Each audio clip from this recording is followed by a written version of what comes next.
Salut, bienvenue sur la chaîne du Traqueur de livres. Aujourd'hui, un polar puissant, rythmé, sans pitié, ni remords, Nicolas Lebel, aux éditions Livre de poche policier.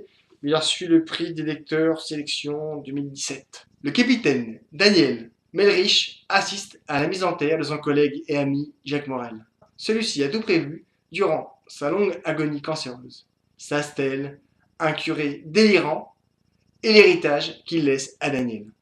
En effet, quelques heures plus tard, dans le bureau du notaire, une enveloppe et des directives qui vont plonger tout le monde dans une course contre la montre. Dans l'enveloppe, un diamant brut qui se trouvait autrefois sur une statue africaine, le gardien aux esprits. Celle-ci a été dérobée 10 ans auparavant dans le musée des arts africains et océaniens. Morel avait supervisé le déménagement de cette pièce et de tant d'autres.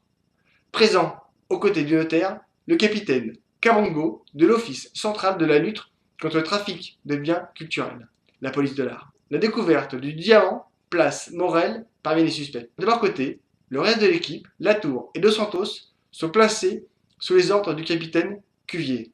Une horreur. Aussitôt, ils sont appelés sur une scène de suicide. À peine quelques heures plus tard, ils observent, impuissants, à la défenestration d'une femme qui avait demandé leur aide. Point commun entre toutes ces victimes, elles ont toutes travaillé au musée d'art africain et océanien pendant que les pièces étaient volées. Au même moment, et si ces suicides n'en étaient pas.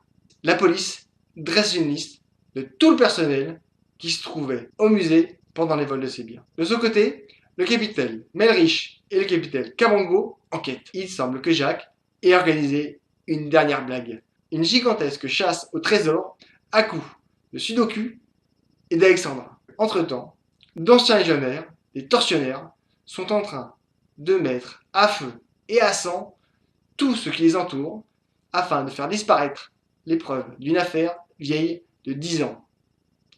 Des morts qui s'empilent et une blague qui vire au cauchemar, chronométrée jusqu'à la dernière page.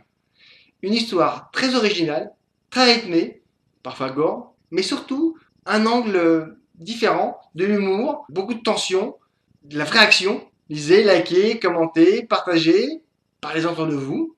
Abonnez-vous, mangez les chouquettes, à bientôt, au revoir.